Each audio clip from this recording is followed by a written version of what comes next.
There is a bowl on the counter in a kitchen in Rosecliff Harbor. Small, chipped along one side, burnt sugar dried hard into the bottom of it. It has been there for 3 months and nobody has touched it. A housekeeper tried in the first week. She reached for it while she was clearing the counter, and the man of the house said her name from the doorway. He did not raise his voice. He has not needed to raise his voice in 20 years. He said, "Leave it." She left it. She left the room. She has not gone near that counter since, because everyone in that house knows exactly what Jeok Do-won is. 4 families move everything that comes through Rosecliff Harbor. 3 of them do not say his name in a room with windows. Men who have crossed him do not turn up hurt. They turn up gone. He is 39 years old. He has not been afraid of anything since he was 7. And at 4 a.m., night after night, he comes down to that kitchen and sits alone in the dark and holds a dirty bowl in both hands like it is the last warm thing left in the world, because she made whatever was in it. He brought her into his house and he told her exactly what he was buying: 1 year, a marriage on paper, her father's debt erased. He used the word fake to her face, and he watched her sign underneath it. He did not tell her the rest. He did not tell her that the Beck family had been circling him for 2 years, waiting for the one thing he did not have, a weakness, a person. He did not tell her that a man with no wife cannot be reached, and a man with a wife can be, and that he was making that decision on her behalf while she was still holding the pen. He told himself he was protecting her. He was lying, and it took her walking out of that house and one more man walking into it to make him understand that in the entire marriage he had been the only fake thing in it. Alicia Roberts was counting coins on the counter of her bakery when the black car pulled up outside and did not turn off its engine. The bakery was called Sugarwork, butter and dark caramel and old wood, and it was drowning. Her father had died 8 months ago and left her a number she could not survive. Her sister Nadia was at the window with her arms folded.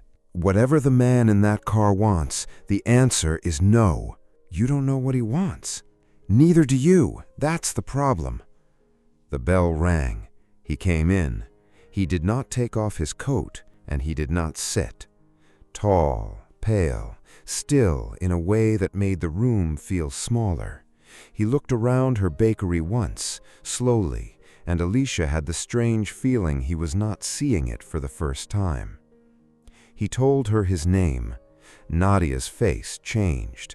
Nadia knew that name. Alicia watched her own sister take one step backward toward the door. 1 year, a marriage on paper, your father's debt cleared in full, separate rooms, separate lives, no questions. At the end of the year, you walk out with more than you walked in with. Alicia did not cry. She did not laugh. She wiped her hands on her apron and looked at him a long moment and said, "One condition." He waited. "You don't lie to me, not once, not about anything small." If anybody had been watching close enough, they would have caught it. Jeok Do-won, who had never hesitated in front of another human, hesitated. Then he said yes. He was already lying. He lied the second he said the word fake. Alicia signed in blue ink.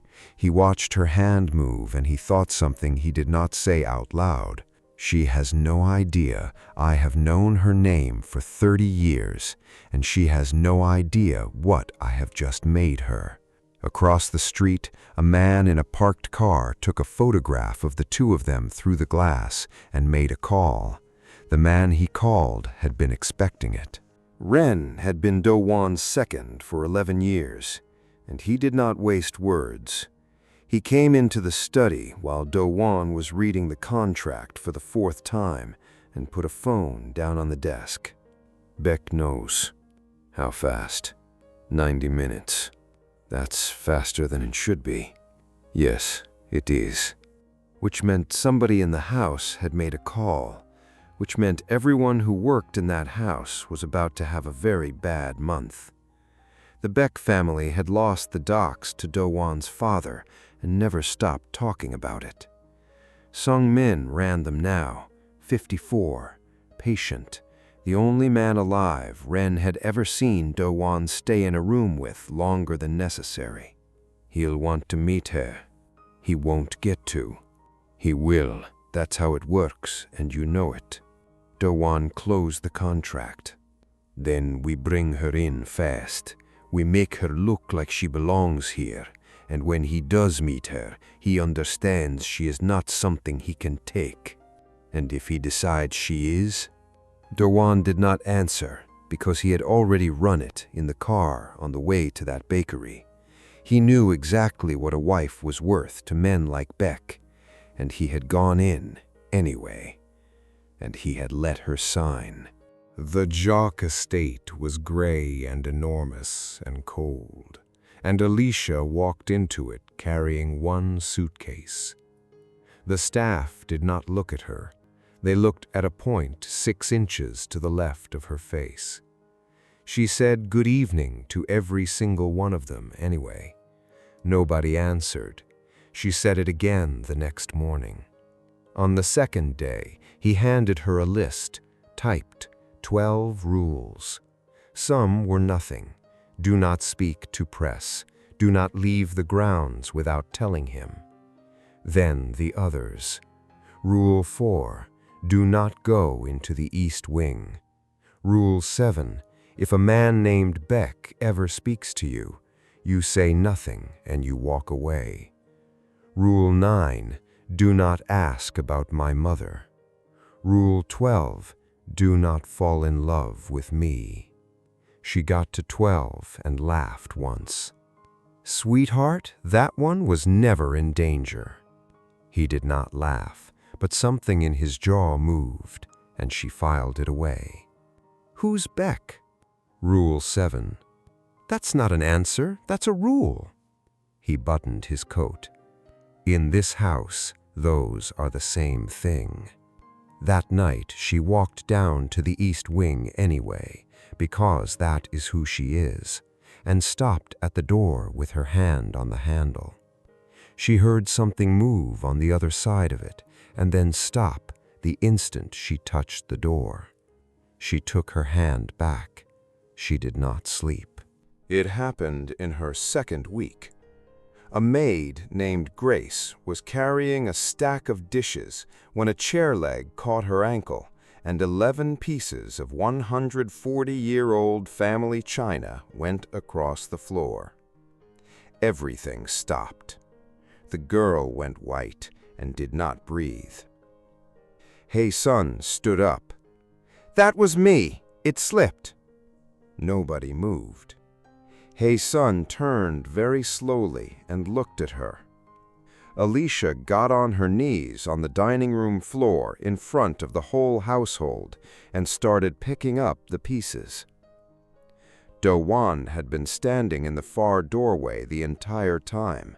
He did not say one word, but he watched her kneeling on his floor, telling a lie for a girl she had known 11 days, and something behind his ribs turned over. He never mentioned it. He would think about it every day for the rest of the year. Hae-sun sat at the head of the table like a woman never contradicted in her life. She spoke about Alicia across the table to Do-won and used the word arrangement 4 times. Alicia set down her fork and let the silence get long. Alicia, level, unafraid. I have been at this table 20 minutes and you have not said one word to my face. I understand what you want. You want me small. I have been made small by people who were much better at it than you, and I am still sitting here. And the food is good." She picked the fork back up. "So we keep going, or you pass the salt." Do-won reached across the table and put the salt down in front of her. Hae-sun smiled. It was a terrible smile. "Enjoy the house. Not everyone who comes into this family walks back out of it." The doors opened. A man came in who had not been invited, silver at the temples, carrying a wrapped box. Every person at the table went still. Do-won stood up very slowly. Back warm, dangerous. "You must be the wife. Congratulations." He put his hand out. Baek Sung-min. Rule 7 went through Alicia's head like a train. She did not take his hand. "My food is getting cold." Baek laughed, delighted, and pointed at her. "Oh, I like her." He looked at Do-won. "That's a problem for you, isn't it?" He left the box on the table.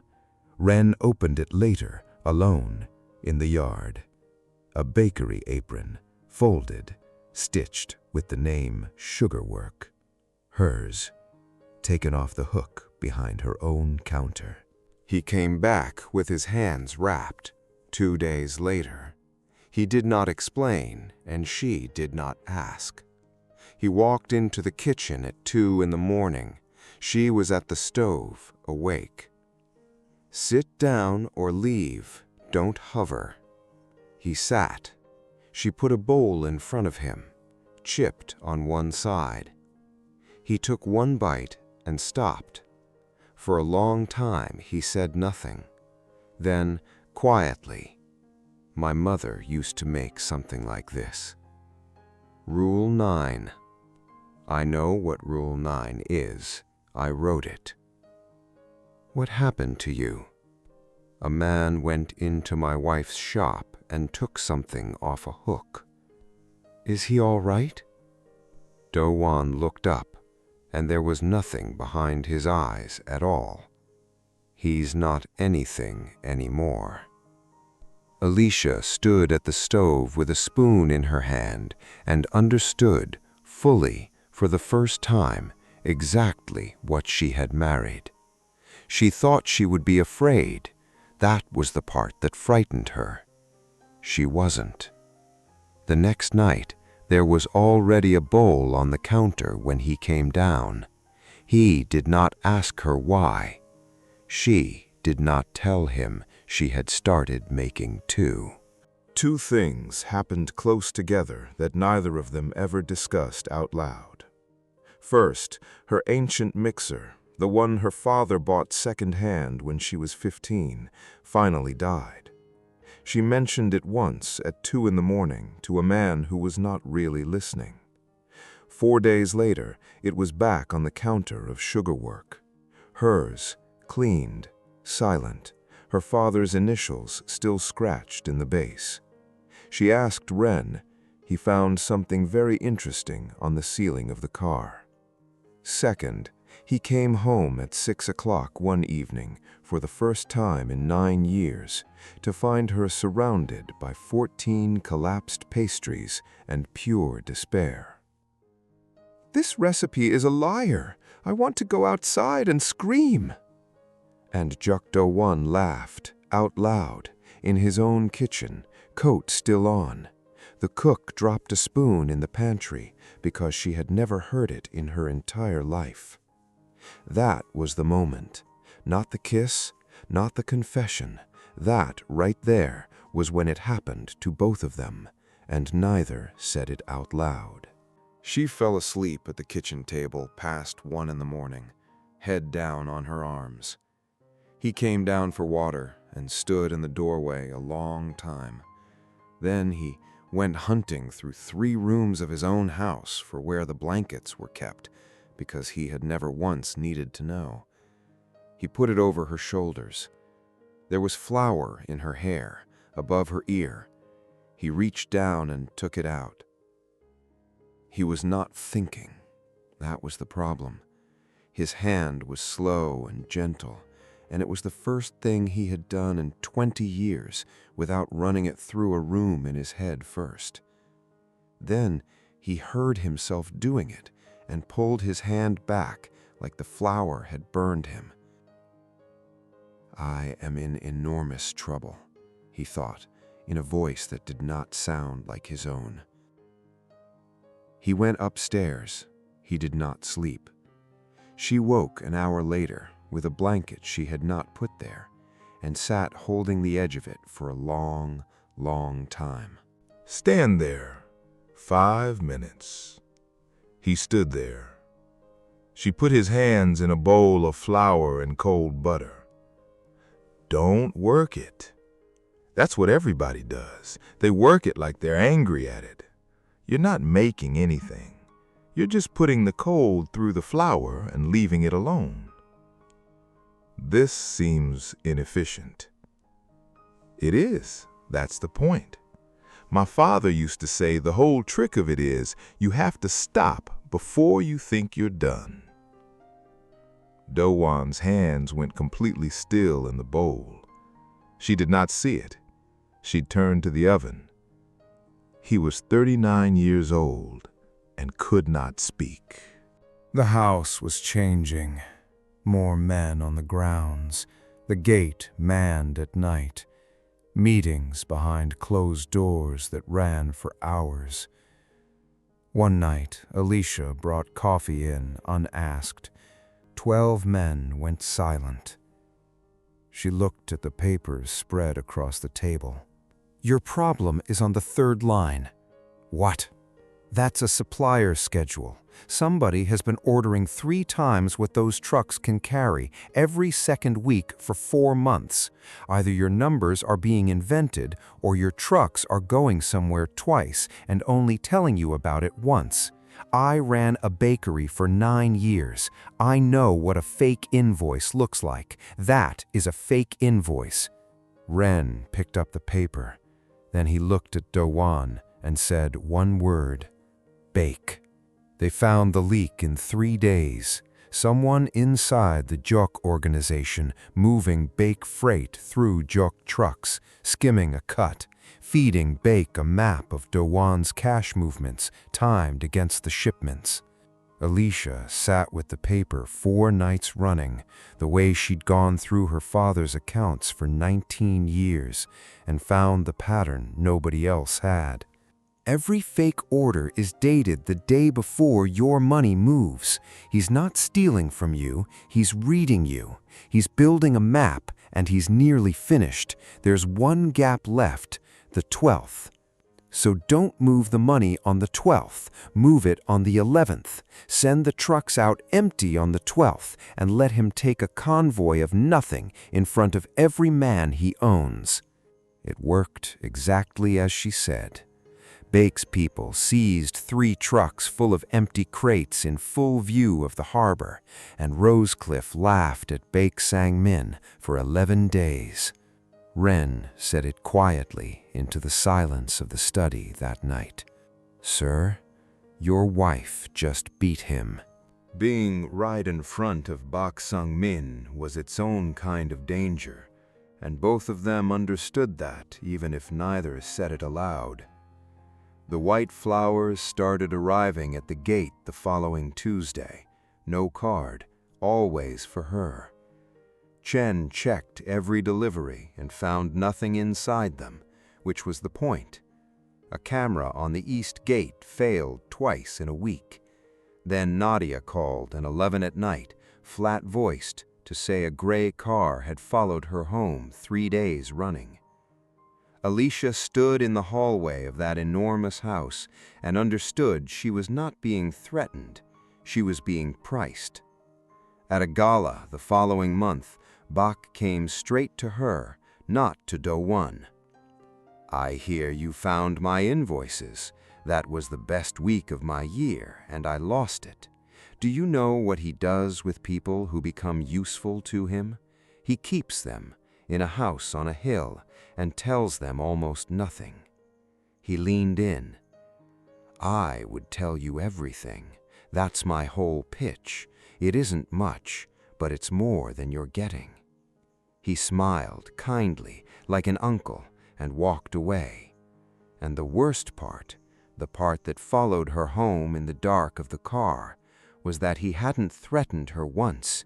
He had just been the first person inside that house or outside it to tell her the truth. A storm took the lines down, and the estate went dark. They ended up on the kitchen floor, backs against the cabinets, candles on the counter. She told him about her father, 3 jobs, the docks. He never complained. He used to make something with sugar when she couldn't sleep, and she never learned the recipe. She just kept trying to find it again with her hands. Alicia, soft. "He died owing money I can't account for. I've been through every paper in that house. I don't understand where the number came from." Do-won's face changed in the candlelight. He knew. He knew exactly where the number came from. He knew every line of it. He opened his mouth. He got as far as the first breath of it, and then he did not. He kissed her instead, and she let him. For 11 days, Jeok Do-won was a different man, and everyone in that house noticed. He came home at 6. He ate at the table. He put his hand on the small of her back, going through doorways, without seeming to know he'd done it.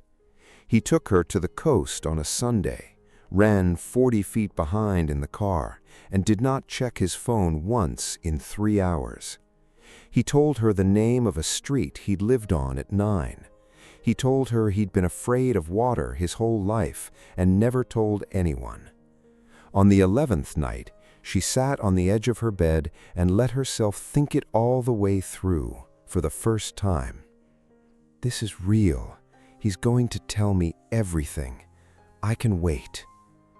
On the 11th night, drying a bowl casually. "Do-won, why do you have my father's name in your family's records?" He went absolutely still. She waited with coffee in her hands. He came down, looked at her, looked at the coffee. "This doesn't change the arrangement." It was so much worse than if he had never softened at all. She nodded. She said, "Okay."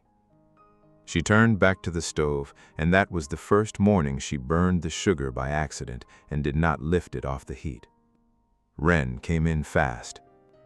"Sir, they have taken the Harborside warehouse." Beck moved on 3 Jeok holdings in 8 days without one act of violence, which made it worse. He bought debt. He turned 2 men. He pulled the license. The house filled with men and stayed full. Alicia was told to stay on the grounds, told by Ren, not Do-won, which told her everything about where she now stood. She went to the study. "You have not spoken to me in 4 days. It's being handled. That's the 3rd time you've said that sentence. Alicia, this is not your business." She went very quiet. "It was my business on the 11th. She left. He let her, because he did not know how to do anything else. That night, she went to the East Wing. The door was not locked. It had never been locked. It had only ever been a rule, and she had followed it, and that was worse. A bedroom, old linen on the bed, a hairbrush, a pair of women's shoes set neatly by the wall, the way you leave shoes when you expect to come back for them.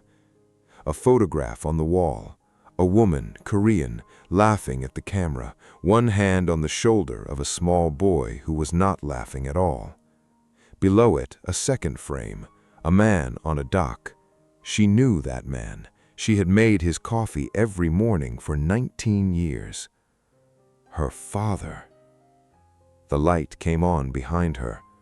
"I told you not to come in here." She turned with the photograph in her hands. "Why do you have this? Why do you have a picture of my father hanging in your dead mother's room? Give it to me. Answer me.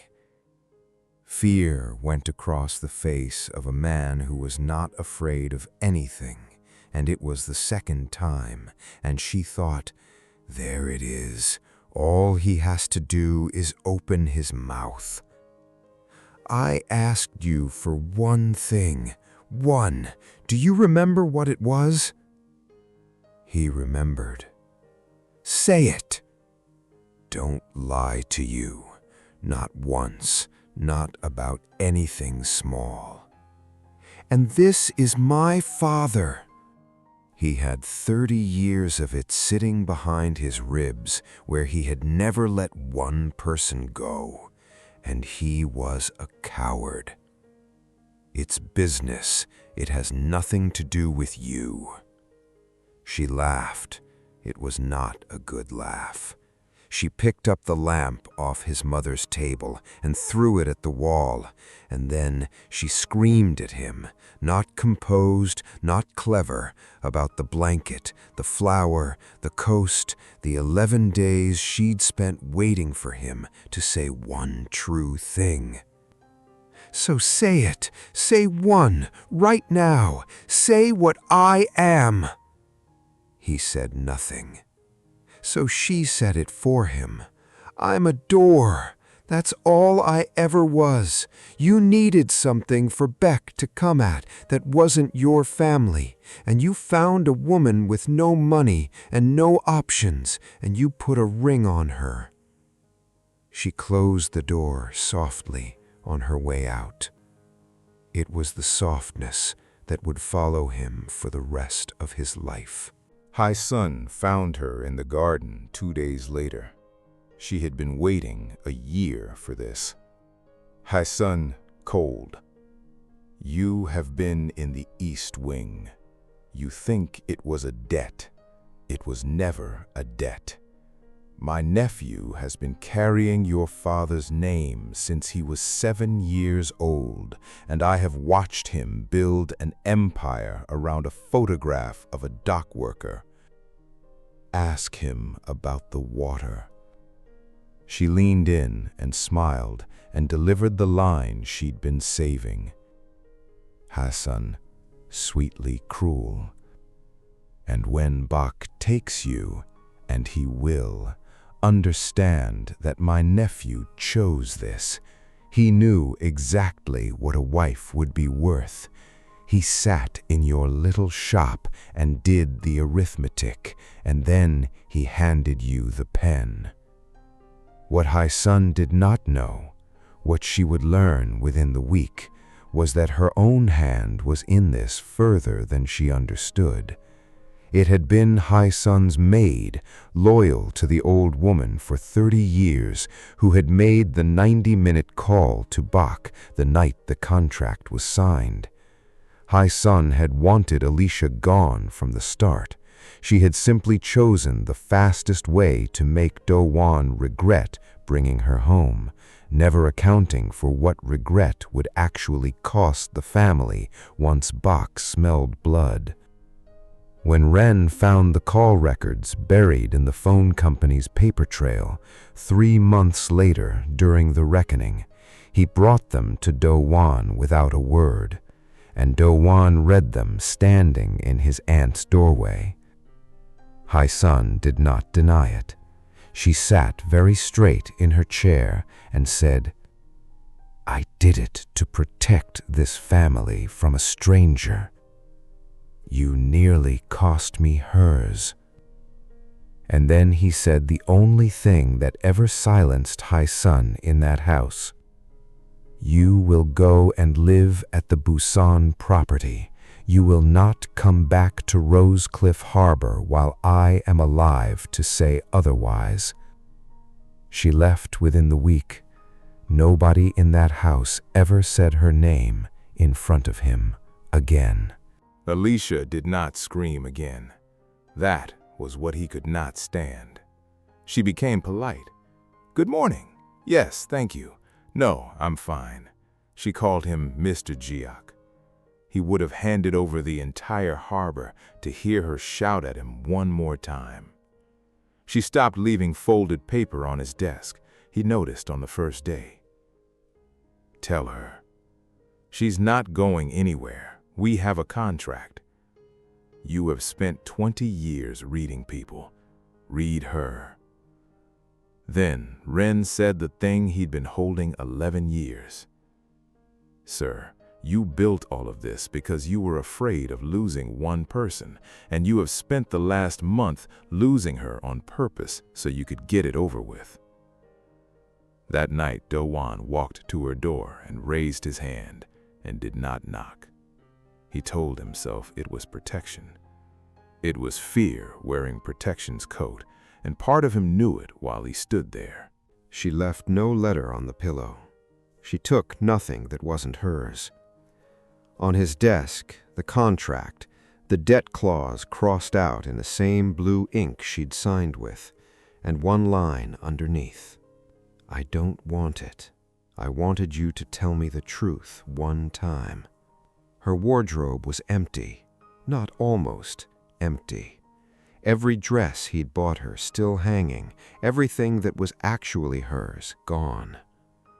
3 things left on the shelf: a hairpin, the washed and folded apron from Bake's box, and her father's recipe card, propped facing out where he couldn't miss it.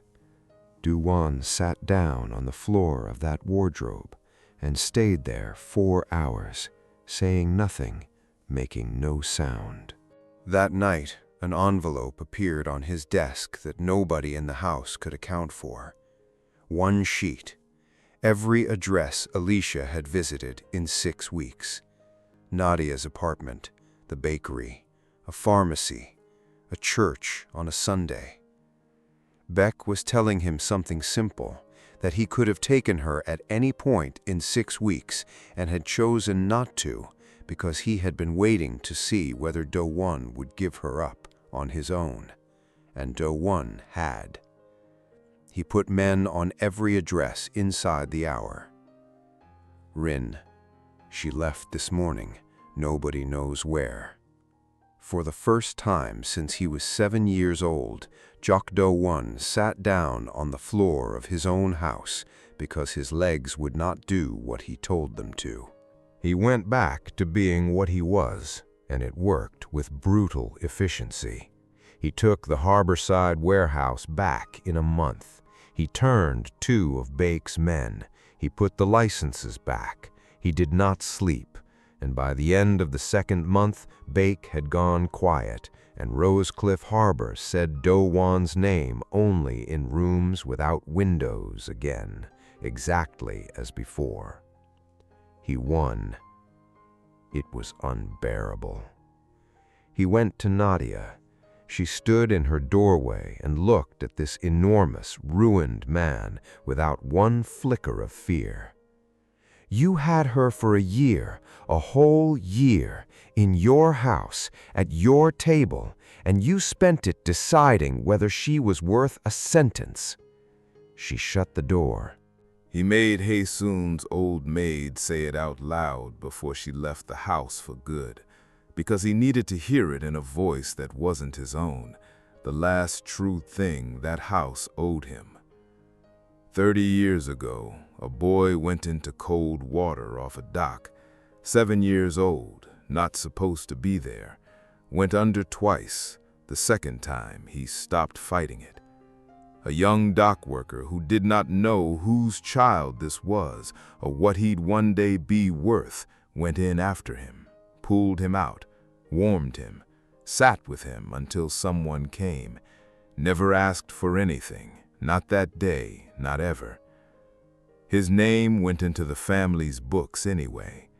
That is what that family does. They write down what they owe. The boy grew up in a house full of men who took, staring at a photograph of a stranger who had given. That was not the part that broke him. Ren said it in the study, flat as a verdict. She asked you for one thing in her whole life, one, and you gave her the one lie. Go and tell her the truth and find out if it's enough. Go now. Beck's been quiet 3 weeks. Beck is never quiet. He found her 4 hours north in a small coastal town, behind the counter of a small bakery with a hand-painted sign and 3 people waiting outside at 11 in the morning. She looked fine. That was what took him apart, standing in the rain across the street. She was not waiting for him. She had built a whole life without him in it in 3 months. Then he saw the gray car parked 40 feet down, a man inside who had not moved in an hour. Bayek had found her first, weeks ago, and had been sitting outside her window since, waiting to see whether Do-won would come, because a woman he'd thrown away was worth nothing to leverage, and a woman he came back for was worth everything. Do-won walked to the car. He leaned down to the window. He did not raise his voice. He said 11 words. The man's face went the color of paper, and the car was gone before Do-won straightened. That was not the end of Bayek. It was the beginning of it. She did not open the door. She let him stand out there, because he had it coming, and they both knew it. Then she came out and did not invite him in. Say it. He started with the water, the dock, the cold, going under twice, the stranger who went in after him. My father. Yes. Then he told her the part he had never said out loud to any living person. Every Friday your father brought sweet bread down to the docks. He'd sit on the crates and break it in half and give it to whichever kid was hanging around. And after a while, the kid hanging around was me. Every Friday, for 2 years, until my family moved me. He never asked me who I was. He never asked why a boy in that coat was standing on those docks. He just said, sit down, and broke it in half. And he always gave me the bigger piece. Do-won's voice did something it had never done. I sat there trying to work out what he wanted, because everybody in my house wanted something. Everybody. And I could not find his. And he never had one. He died not knowing who I was, and he never asked me for one thing in his life. I have been trying to pay it back for 30 years. Then I met you, and I stopped trying to pay anything back. And I still called it a debt, because if I called it what it was, I would have had to admit I could lose it. I have never lost anything. I built all of this so it could not happen to me. And then I did it to myself. She did not fall into his arms. You didn't lose me. You left me in the dark, in your house, with men outside my window. And you knew, the whole time, you knew what I was for. Yes. Say it properly. I knew. Something in her face broke, and she did not fix it in front of him.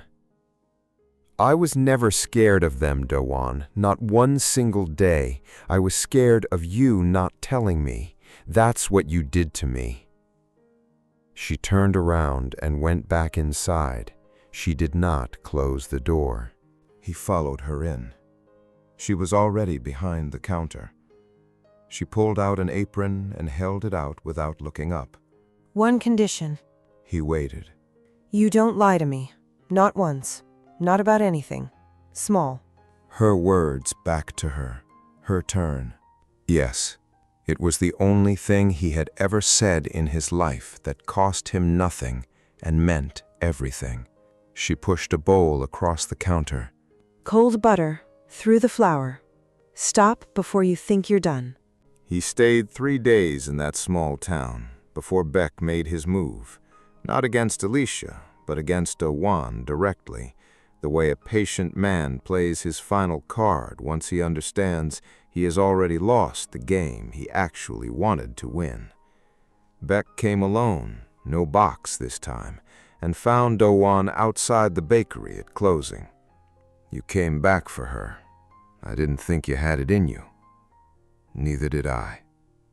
Beck looked past him, through the glass, at Alicia wiping down the counter, unaware. "She was never the target. You were. I just needed a door into you, and for a while she was the only one you'd left open." "I know." Beck studied him a long moment, the way a patient man studies a debt he has finally decided to write off. "This ends here.